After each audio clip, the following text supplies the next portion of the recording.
Война. Это слово откликается в сердцах людей со скорбью, чудовищным страхом и болью. В массовом сознании оно является олицетворением кровавой бойни, которую очень легко развязать и очень сложно прекратить. Война – это самое худшее, что может случиться, и с этим согласны абсолютно все. Думал я, ведь именно такие мысли я слышал от всего своего окружения с самого детства. Война не может быть хорошей, правильной или священной. Война – это ад, который никогда не меняется. В памяти белорусов Вторая мировая действительно врезалась ужасным рубцом. Здесь было разрушено 209 из 270 городов и районных центров. Минск, Гомель, Витебск фактически превратили в руины. Лагеря смерти, еврейские гетто. Вы не найдете белорусской семьи, которую бы обошла стороной. Это чудовищная трагедия. Гуляя по центру Минска, сложно не наткнуться на памятник жертвам войны, жертвам геноцида. Мысли о войне, мысли всегда наполненные скорбью. Но как же тогда можно было превратить день, наполненный скорбными мыслями, в блядскую милитаристскую вакханалию? Очень просто. Вам нужно жить в России. У нас Искандеры стоят! И мы повторим. Победа! Победа! Русский город! Киев! Русский город! Таллин! Русский город! Минск! Русский город! Наш священный долг дать им отпор. Но что будет с Прибалтикой, сами можете догадаться. Россия – щедрая душа. Сколько лет культу войны в современной России, однозначно сложно ответить.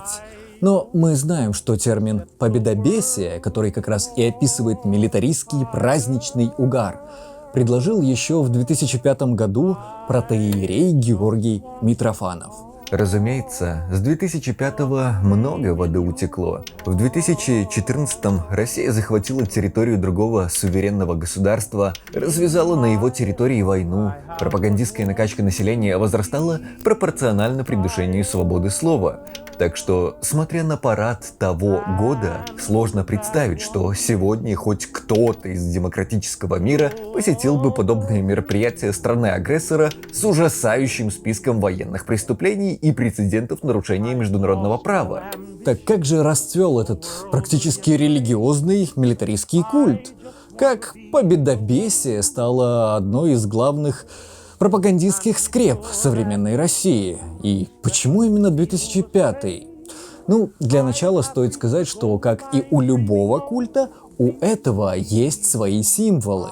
Так вот, с 2005-го начали активно внедрять колорадскую, в смысле георгиевскую, ленточку. Провластные флешмобы с лентой цветов пороха и огня все активнее всучиваются жителям России под крайне странными историческими основаниями. Видимо, про георгиевские награды нацистов все-таки можно забыть, когда это удобно.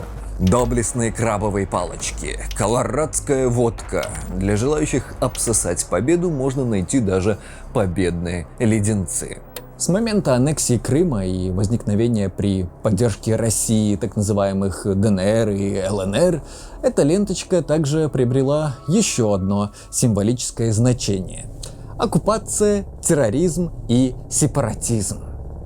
Колорадские цвета активно внедряют и используют на оккупированных территориях.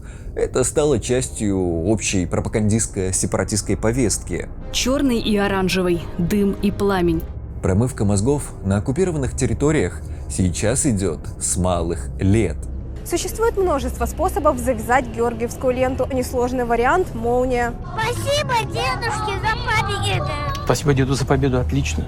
Разве что победу над здравым смыслом, но вряд ли дедушка сражался за это. Мы с вами развернули наш символ, главный символ русского мира. Это георгиевская лента. Этот символ приобрел особый смысл.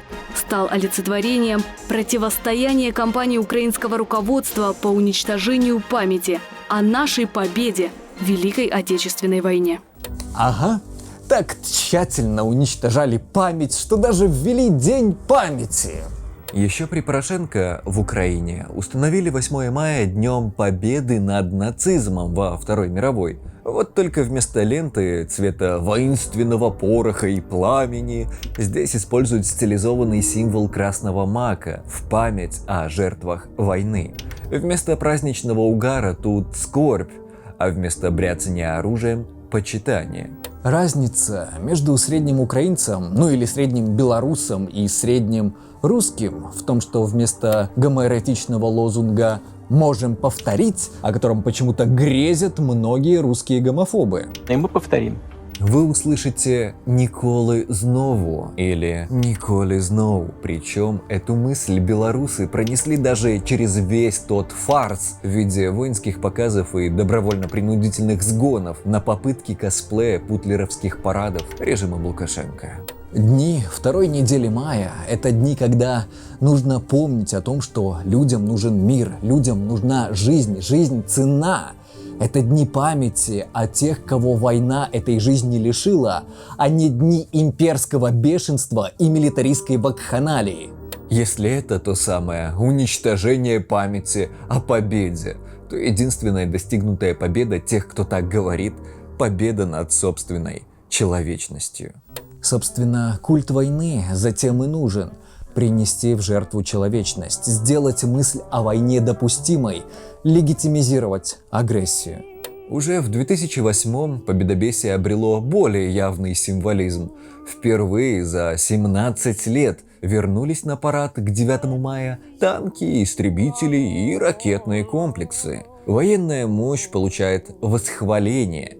Память о трагедии почти полностью отошла на второй план. На Красную площадь входит боевая техника. В составе колонны 110 единиц боевой техники. Вместе с показом ракетных комплексов Тополь-М пропаганда все чаще устраивает ядерные истерики. Радиоактивный пепел. Мы как мученики попадем в рай, а они просто сдохнут. Межконтинентальная баллистическая ракета стационарного базирования «Сармат». Его утопить раз и навсегда. Россия является ядерной державой. В радиоактивную пустыню. Вот вам картинка. Считайте по секунду. Что ты успеешь? Ага, куда бегать? Ну все, здравствуйте, пролетел. Бряцают другие. И бряцать плохо. Угрозы ядерным оружием всему миру в России с 2008-го вошли в ранг отдельного фетиша. Эдакий акт международного террора, к которому пропаганда, да и лично неофюрер будут обращаться еще очень часто. К слову, в 2022 всего за 5 месяцев случилось как минимум 5 попыток угрожать миру ядерным оружием. Подозреваю, что в будущем это будет происходить еще чаще. Я считаю более реалистичным путь Третьей мировой. Нет вообще шансов, что мы просто сложим лапки и скажем: ой, вы знаете, не получилось. В конце концов, все это закончится ядерным ударом. Значит так. Знаешь, меня... Но мы-то в рай. Да. Меня... А они просто сдохнут. Из довольно ярких эпизодов 2008-го можно вспомнить заявление Путина о том, что военная техника на параде – это не бряцание оружием с целью устрашения, а демонстрация неких возможностей Российской Федерации. Спустя ровно 3 месяца и 3 дня после этого заявления Россия ввела свои войска на территории Грузии для принуждения к миру и помощи сепаратистам в непризнанных республиках. В 2009-м начинается целая цепь довольно знаменательных событий, которые можно охарактеризовать как отказ от признания и проработки советских факапов. Когда власти России, которые, напомню, объявили себя правопреемниками СССР, начинают очень агрессивно реагировать на любые заявления, в которых ставится под сомнение эта культовая святость советского режима. Вместо разрушения советских исторических мифов, РФ продолжила их культивировать. К примеру, Польша припомнила, что Сталин и Гитлер поделили Европу пактом Молотова-Риббентропа, и что ее оккупировали не только гитлеровцы, как и то, что огромное количество польских граждан было зверски убито советскими службами. Один катынский расстрел чего стоит. И вообще-то надо помнить не только жертв гитлеровцев, но и жертв сталинизма. В ответ на что Госдума устроила самую настоящую истерику, обвинив в нацизме всех, кого можно было обвинить. При том, что резолюция все так же осуждала нацизм. Возрождение культа совка и его неразрывной связи с победой продолжилось в самых разных формах. От переименования заведений общепита, нелестно выставляющих великую и вообще-то давно развалившуюся страну, и запрета идеологически неправильных фильмов, до шуток на официальном уровне на тему убийства советским режимом тысяч поляков. Такая политика в будущем выльется в нелепые законы, де-факто запрещающие осуждать людоедство совка. Авторы законопроекта в принципе считают, что они могут приказывать историкам решать вот это говорить, а это не говорить. Да они кто такие вообще?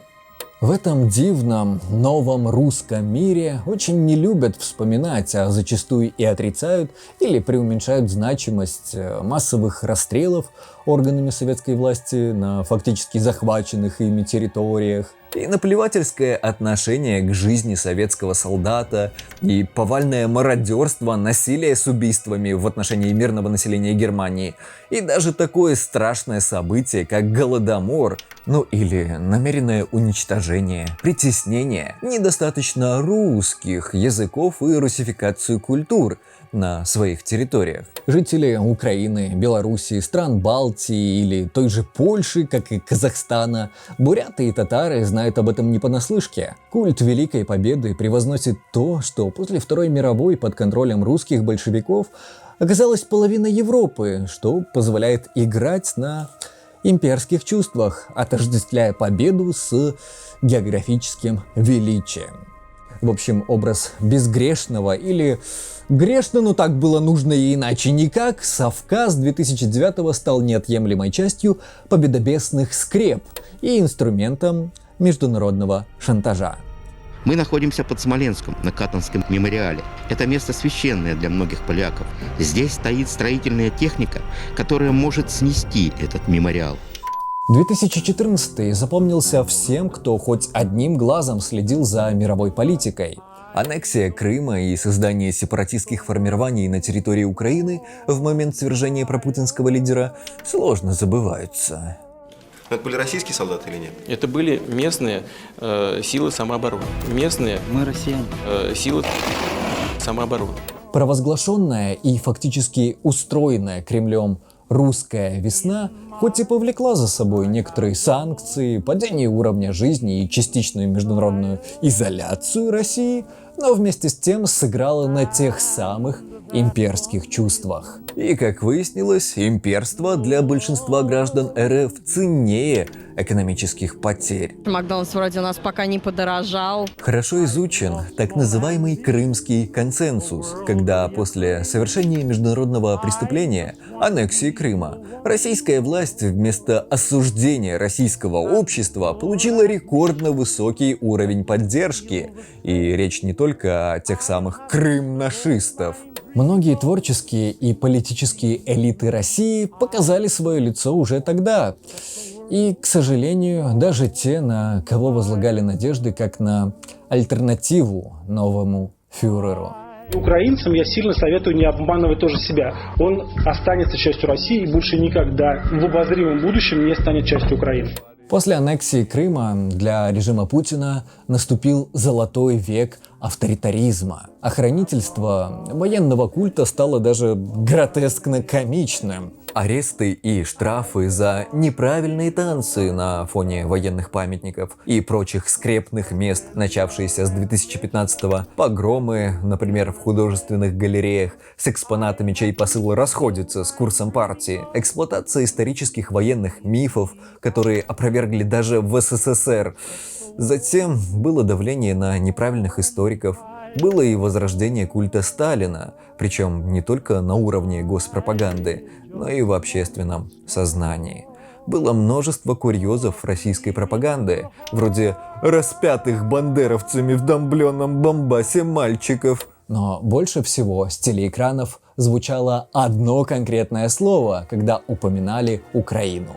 Нацисты. Нацизм. Национализм. Неонацизм. Нацистским. Национализма. Нацизм. Фашизма и нацизма. Неонацисты. Фашистских. Нацизма. Националисты. Профашистские. Неонацисты. Нацистских преступников с нацистских полчищ. До этого я тоже думала, что их там чуть-чуть. Ты понимаешь? Ну я точно не могла себе представить, что их там столько.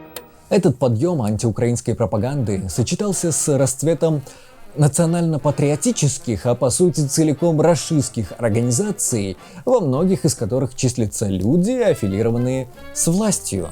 НОД, Всероссийский собор, Русский путь и прочие имперствующие фашисты, обожающие большие захватнические войны, довольно комфортно ощутили себя в путинской России. Еще бы, ведь эти люди продвигают идеологические блюда, которые обожает путинский режим.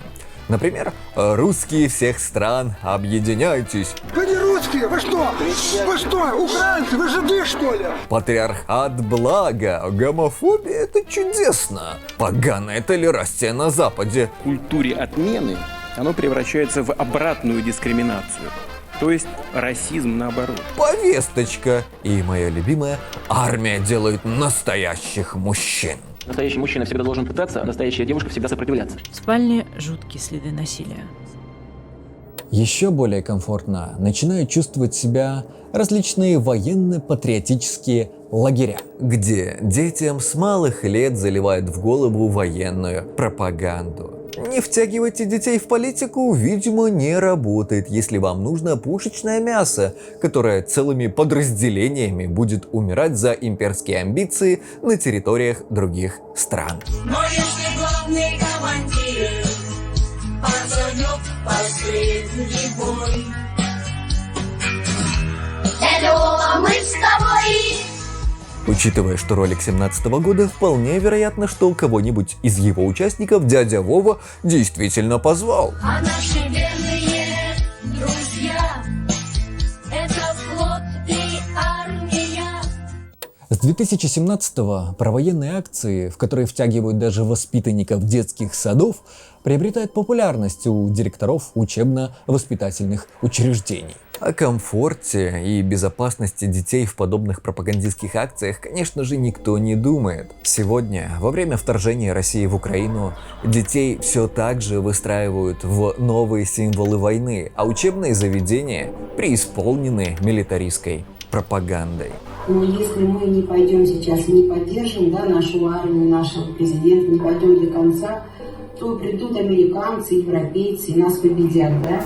Вообще, из этой хронологии можно заметить, что чем дальше в исторической перспективе война, тем большую ее героизацию в современной России мы можем наблюдать. Ведь тех, кто мог бы рассказать о ее ужасах, с каждым годом все меньше. Всегда проще создать великий миф о событии, участников которого почти не осталось. Спустить сверху разнарядки по ленточкам или количеству портретов дедов, с которыми нужно выйти. Выложить телами на земле цифру годовщины или символ новой свастики. Не только сделать память о трагедии праздничной, милитаристской, но и присвоить себе этот день, приватизировать на государственном уровне, связать с действующим режимом и властью, чтобы потом объявить всех, кто не согласен с вакханалией дяди Вовы, не только врагами государства, но и кощунниками или нацистами.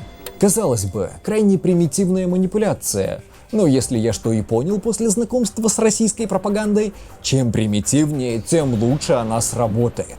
Путин президент мира! Такого единения у нас давно не было. 2022 можно назвать годом, когда цветочек победобесия окончательно распустился, и весь мир увидел, зачем Путину нужен был культ войны. Мы все увидели, к чему привело это минуловластие, когда мертвые деды берут власть над живыми внуками, а будущее приносится в жертву ради некого великого прошлого из видений дяди русских земель собирателя Вовы. Год, когда чудовищная трагедия окончательно стала культом священной войны, когда черное стало белым и когда война стала спецоперацией.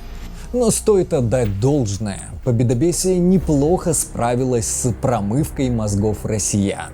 Карнавальная истерия на 9 мая, пьяный угар и воинственный реванш, ух, мы повторим, мысли о великой державе и уникальном русском пути действительно прочно закрепились в сознании очень многих зомби. Мы их уничтожим. Киев уничтожим. Уничтожим Бухарест. Польшу, ее надо уничтожать. Давить надо украинцев. Следует наказать военным путем и Словению, и Чехию. Все будут на коленях стоять, если они не покаются. Удивительно, но во время короткой пересменки неофюрера и его помощника в 2008-м многие россияне думали, что с приходом Медведева наступит некая оттепель. Заявления были тогда, конечно, громкие. Настолько, что в сегодняшней России их могли бы посчитать дискредитацией вооруженных сил. Вооруженные конфликты не рождаются сами по себе. Их поджигают те, чьи безответственные амбиции берут верх над интересами стран и целых континентов. Надо крайне серьезно относиться к любым попыткам посеять расовую или религиозную вражду, к намерениям вторгаться в дела других государств, а тем более к попыткам пересмотра границ. Что такое серьезно? Империя лжи уже тогда. Знаете, именно после Второй мировой войны мировое сообщество всерьез задумалось над важностью жизни каждого человека и создало международные институты, призванные защищать мир. Но империя лжи, страна-агрессор с одной из главных повесток военной истерии, показала, эти институты очень уязвимы и бессильны перед настоящим злом. Россия уже очень много лет использует все свои инструменты, от угроз ядерным оружием до шантажа энергоносителями, для того, чтобы избегать даже обсуждения своих преступлений на высоком международном уровне. Неудивительно, что к этому списку средств шантажа добавилось и использование самих институтов мира для того, чтобы прикрывать свои военные преступления. Например, будучи членом Совета Безопасности ООН, Россия использовала свое право вето для того, чтобы блокировать очень многие решения ООН. От расследований по химическому оружию в Сирии до взбитого рашистами Боинга над территорией Украины. Словами Ричарда Милса, вето не было задумано как карт-бланш для безнаказанности постоянных членов Совбеза. Это не предназначалось для автоматической защиты от ответственности навечно. Россия принизила роль и репутацию Совета Безопасности ООН и запятнала ООН в целом. Мир для оправдания войны, свобода слова ради его уничтожения, имперский авторитарный монстр превращает белое в черное, и старые институты не смогли остановить это ужасное чудище. Мы все живем в новой реальности. Вероятно, нашему или следующему поколению предстоит создавать новые институты мира и защиты человеческой жизни, человеческих прав. Институты, которые помогут предотвратить следующий приход рашизма. Разумеется, после того, как нынешний рашизм будет повержен.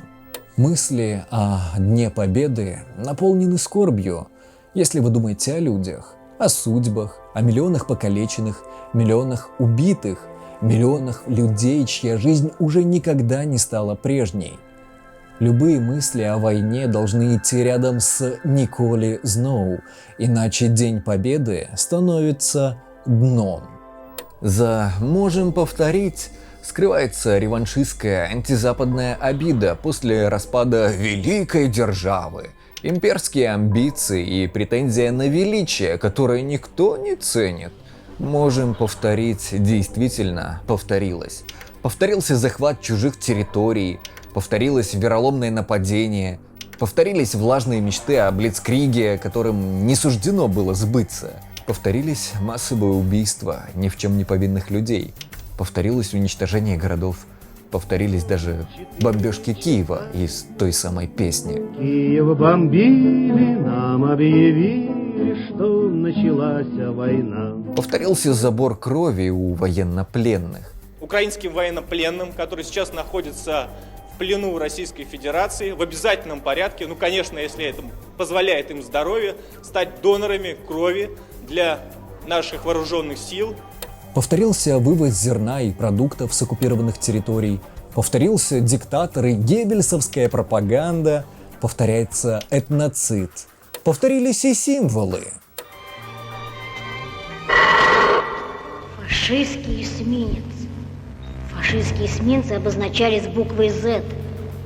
Армия мародеров, убийц и насильников показала всему миру, что она повторяет везде, куда бы ни пришла. Русский мир повторил все, что хотел повторить, и теперь это видят все, кто не ослеп в имперском экстазе.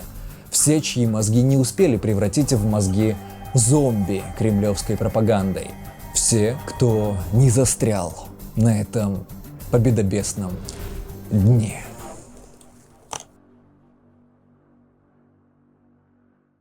Спасибо за просмотр. Мне показалось, что хроника того, как культ войны созрел до своего окончательного вида, будет полезной, чтобы в будущем понимать причины, по которым это произошло, и, возможно, это поможет кому-то или заинтересоваться, или начать работу над своим анализом причин того, почему все, что случилось в современной России.